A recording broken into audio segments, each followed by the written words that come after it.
sur la chaîne de Bien dans son couple. Je m'appelle Isabelle Lefrançois, je suis coach formée à la Gestalt thérapie et à la bioanalogie.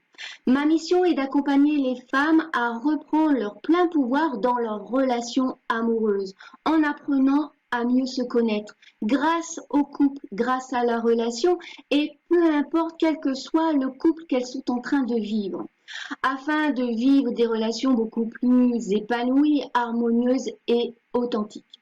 Le sujet dont je vais parler aujourd'hui, c'est de l'attente. C'est quand on attend désespérément qu'un changement se produise dans notre vie, un changement qui réponde à nos besoins, à nos attentes, sans que nous fassions quoi que ce soit pour créer ce changement. Je vous donne des exemples. On va attendre que l'homme de notre vie soit plus disponible pour nous. On va attendre que les enfants grandissent pour quitter mari ou femme. On va attendre que notre amant quitte sa femme pour enfin pouvoir vivre la relation de couple idéale auquel on aspire tant. Alors cette attente, on va la vivre de façon douloureuse parce qu'on l'a subie. Elle nous fait vivre que de la frustration, de la déception, des désillusions. Elle ne nous permet plus d'avancer, elle nous emprisonne, elle nous empêche de vivre. Alors peut-être que vous allez me dire, oui, mais comment faire autrement? Et est-ce que c'est possible d'attendre sans souffrir, d'attendre de façon beaucoup plus sereine? Eh bien, c'est ce que je me propose d'aller explorer avec vous dans cette vidéo. Pour ça, je vais m'appuyer sur ma propre expérience de l'attente que j'ai vécue à travers la relation cachée. Qu'est-ce que cette attente est venue mettre en lumière de ma façon de fonctionner au quotidien? Alors, pourquoi ce sujet particulièrement? Parce que je l'ai retrouvé dans de nombreux témoignages de femmes qui vivaient l'attente de façon très douloureuse dans ces relations cachées. Alors maintenant, si vous ne vivez pas cette attente de façon douloureuse, ben c'est parfait. Cette vidéo n'est pas pour vous. Cela n'a d'intérêt évidemment que si cela résonne, car tout ce qui nous touche ne parle que de notre histoire. Alors justement, ce que je vous partage ici, c'est le fruit de ma propre expérience. Ne le prenez pas comme une vérité absolue. Nous sommes tous différents et uniques et en ce sens, nous ne pouvons pas vivre les choses de la même façon, de la même manière. Alors on va déjà aller voir ce qui se passe quand on attend. Eh bien, quand on attend, en fait, on a tout notre esprit tendu vers, qui est tendu vers l'extérieur. Toute notre attention est focalisée à l'extérieur de nous. Attendre, c'est rester dans un espace jusqu'à ce qu'une personne, une chose ou qu'un fait se réalise, que quelque chose se passe. Alors, lorsque l'on se positionne de la sorte, c'est-à-dire en mettant toute notre attention à l'extérieur de nous, on se coupe de notre propre pouvoir. On s'empêche d'agir, on laisse tout le pouvoir à l'extérieur ou à quelqu'un d'autre. On croit que cet autre est le seul responsable d'apporter un changement, le changement que l'on attend. On se met complètement à la merci de l'autre. Et c'est à ce moment-là que l'on s'emprisonne, que l'on s'enferme, que l'on se prive de notre liberté. Et petit à petit, eh bien, on devient de moins en moins vivante. On peut commencer à avoir du ressentiment pour l'autre. On va lui reprocher notre malheur, c'est de sa faute si on souffre. On va le culpabiliser de ne pas agir, de ne pas faire, de ne pas répondre à nos attentes en lui disant par exemple je ne comprends pas. Si tu m'aimais vraiment, tu n'hésiterais pas à quitter ta femme pour venir vivre avec moi. Ou alors tu me dis que tu m'aimes, mais en fait je vois aucune action de ta part qui va dans ce sens.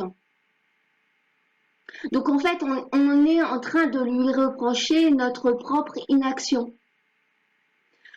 On peut aussi, si on est en mode sauveur, un peu, si on est en mode protection par rapport à notre chéri, eh ben on va reporter la faute sur sa femme. C'est de sa faute à elle, en fait, si on ne peut pas vivre ce que l'on veut. Ou alors on va dire c'est la faute de la situation. Alors c'est ce que je me disais moi. C'est la faute à la situation. C'est normal d'être dans l'attente dans une relation extra-conjugale. Non mais franchement, à quoi je m'attendais? Monsieur a des obligations autres bien plus importantes que de répondre à mes propres besoins. C'est tout à fait normal d'être dans l'attente. En fait, je rationalisais. C'est-à-dire que je mettais du mental, de la raison, là où je vivais un chaos émotionnel et psychique à l'intérieur de moi. Ça me permettait d'étouffer ce tsunami intérieur. Alors on est d'accord que c'est une réponse complètement automatique et inconsciente qu'utilise mon mental justement pour étouffer cette souffrance, cette douleur, pour que ce soit beaucoup plus supportable et confortable.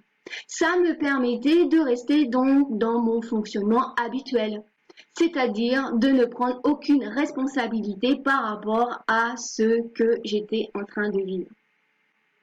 Les choses ont commencé à bouger lorsque justement cette rationalisation qui était d'étouffer la douleur, eh ben, elle ne remplissait plus son job. Et quand la souffrance était telle que je ne retirais plus aucun bénéfice de cette relation, de vivre cette relation, et qu'il n'y avait plus aucun risque pour moi du coup de dire stop, j'en ai marre, ça suffit, j'ai plus envie de vivre ça quoi. En fait, derrière l'attente, il y a la peur d'agir, d'oser.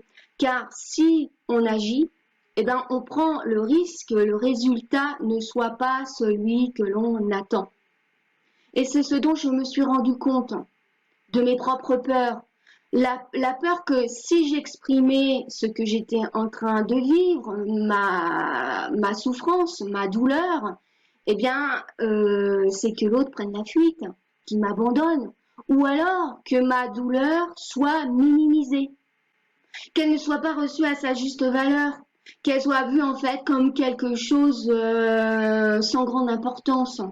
Donc, pour ne pas prendre le risque, eh bien, de me sentir humiliée, honteuse, sans importance, ou tout simplement de me retrouver seule, eh bien, je préférais ne rien dire, me taire, supporter, l'écouter plutôt que m'écouter. L'autre chose dont j'ai pris conscience, c'est que derrière cette attente, il y avait aussi la vision idéale que j'avais de lui, de la relation. Alors, une vision complètement biaisée de la réalité. Dû au fait des sentiments forts que j'éprouvais pour lui, de l'intensité aussi des émotions que je vivais dans la relation. En fait, je croyais que c'était l'amour de ma vie. J'étais prête à attendre le temps qu'il fallait pour qu'il soit libre.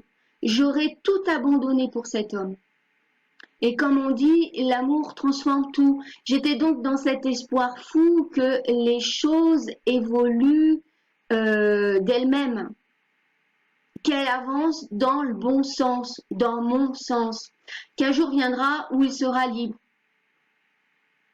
Car c'était lui l'homme idéal, c'était lui mon homme idéal. Même s'il vivait avec une autre femme et qu'il était en train de tromper cette autre femme avec moi, mais c'était lui.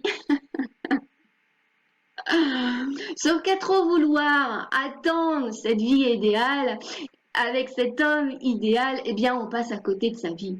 On nie notre réalité, on ne la vit pas pleinement parce que c'est une réalité en fait qui ne nous satisfait pas. Alors on préfère la rêver avec des quand il sera libre, eh ben, quand on pourra vivre ensemble, quand eh ben, on pourra faire des voyages, etc. Ou quand les enfants seront grands. Voyez l'idée. Alors comment faire pour sortir de cette attente douloureuse? Et si justement l'idée n'était pas d'en sortir, mais de l'accueillir. Accueillir les émotions qu'elle nous fait vivre, les peurs, les frustrations, les déceptions, les besoins non satisfaits. Et là, l'image qui me vient, c'est celle du pendu dans le tarot. Pour celles qui connaissent les cartes du tarot, je vous la montre. Donc, vous voyez, l'homme est pendu par les pieds, la tête en bas. Dans cette posture-là, on voit qu'il est complètement bloqué. Il ne peut plus bouger. Alors, petite précision, c'est lui-même qui s'est attaché les pieds. Dans cette posture de sacrifice qu'il s'impose à lui-même, il n'a pas d'autre choix que de regarder les choses sous un autre angle. Quand on a la tête en bas, on ne voit pas les choses de la même façon. Eh bien, dans cette position-là, il y a quelque chose qui lâche à l'intérieur de lui. Ce lâcher-prise lui permet de se libérer de croyances profondément enracinées dans la tradition. Alors c'est ce que j'ai fait dans un premier temps. Je vous rassure, je ne me suis pas accroché les pieds en l'air, la tête en bas. Non, j'ai seulement accueilli cette attente et tout ce qu'elle me faisait vivre. Je dis seulement, et en même temps, c'est pas rien d'accueillir la douleur qui vous tord les boyaux, de ressentir cette tristesse au fond de vous, cette solitude, ce manque, ce sentiment de honte. C'est pas facile. Et on voit à ce moment-là, quand on commence à accueillir, eh bien, tout de suite que le premier réflexe, c'est de ne pas vouloir les vivre, c'est de vouloir s'en débarrasser. Parce que oui, c'est pas drôle d'accueillir ces émotions désagréables. Et pour moi, le challenge, c'était vraiment d'être dans cette vigilance-là, à ne pas vouloir tout de suite les étouffer en y mettant du sens, en analysant la situation, en y mettant du mental. Parce que je savais que si j'y mettais du mental, eh bien, je n'allais pas pouvoir me libérer de ces émotions. Car c'est en me laissant traverser par elles, juste en étant présente à ce qui est là, eh bien, que ça permet à l'énergie de ces émotions de pouvoir circuler à nouveau. Et c'est dans cet accueil-là que le changement s'opère. Lors de ce passage, voilà, de l'extérieur, de ce que l'on est en train de vivre, vers l'intérieur, en faisant ce retour sur soi, en étant présente à ce qui se vit à l'intérieur, dans l'accueil de ce qui est là. Il y a quelque chose véritablement qui lâche, quelque chose qui se détend à l'intérieur. Dans ce lâcher-prise, il y a souvent des prises de conscience, des compréhensions qui arrivent. Vous savez, c'est comme une pièce de puzzle que l'on trouve et tout d'un coup, l'image apparaît, le tableau apparaît, tout s'éclaire. Ou alors, comme ce pendu, avec cet halo de lumière là qui est autour de lui, tout d'un coup, il a cette illumination, cet éclair de conscience. Alors c'est pas toujours automatique et c'est pas forcément immédiat. Ça peut prendre parfois du temps. Mais quand ça arrive, c'est vraiment magique. On comprend tout. On commence à faire des liens. Tout se met en place comme par magie. Des solutions peuvent arriver. Et tout d'un coup, le sens de ce que l'on est en train de vivre se révèle à nous. Alors c'est ce que je vais vous partager maintenant. Eh bien, le sens qui s'est révélé à travers cette expérience de l'attente dans la relation cachée. Alors, je suis partie de la définition de la relation cachée. C'est quoi une relation cachée? C'est une relation que l'on vit dans le secret, que l'on ne montre pas, que l'on ne vit pas au grand jour, aux yeux de tout le monde. Une histoire dont on ne parle pas. On peut même ressentir de la honte à vivre cette histoire. Ça peut être une histoire extra-conjugale avec un homme ou une femme qui n'est pas libre, mais pas seulement. C'est une relation avec une personne qui ne correspond pas à la norme définie par la société ou par la famille, par la tradition familiale. Et dans cette histoire que l'on vit en dehors de la norme, l'invitation ne serait-elle pas justement à sortir de la norme, à sortir de notre routine, de notre confort, à ne plus vouloir correspondre à ce que l'on attend de nous, à ne plus vouloir répondre aux attentes de l'autre, aux attentes des autres, à sortir également de notre vision idéale du couple, de la relation, de l'homme idéal. Une invitation à suivre notre propre voie, notre propre chemin, hors des sentiers battus. Une invitation à nous laisser surprendre, par l'inconnu, à être ouvert à ce qui se passe, à être présente à ce qui se passe, à élargir notre regard, notre façon de voir la vie. Il n'y a pas qu'une personne qui peut répondre à nos besoins de partage, à nos besoins d'écoute. Il n'y a pas qu'une façon de vivre un couple. Peut-être que cette relation est là aussi pour nous dire qu'il est temps de ne plus avoir d'attente vis-à-vis de nous-mêmes, de ne plus attendre de partager toute cette richesse que nous ne faisons pas vivre par peur du jugement de l'autre, par peur du jugement des autres. Cette richesse intérieure qui nous paraît si honteuse à nos yeux. De ne plus attendre de l'extérieur pour être aimé, mais de commencer à nous aimer en accueillant nos douleurs, nos peines, nos besoins, nos désirs, de ne plus attendre de nous donner les choses essentielles qui nous rendent vivantes. Alors oui, l'amour transforme tout, mais ça commence par s'aimer soi-même. Car sans cet amour de soi, on ne peut juste pas accueillir l'amour de l'autre. Alors bien sûr, ça ne se fait pas du jour au lendemain, c'est un processus. Ça prend du temps et ça commence par l'écoute de soi. Voilà, je suis arrivée au terme de cette vidéo. J'espère qu'elle vous a plu. Donc n'hésitez pas à me laisser vos commentaires. Comment ça a résonné à l'intérieur de vous? Je serais ravie de vous lire. N'hésitez pas à partager cette vidéo, à la liker et à vous abonner. À bientôt dans une prochaine vidéo.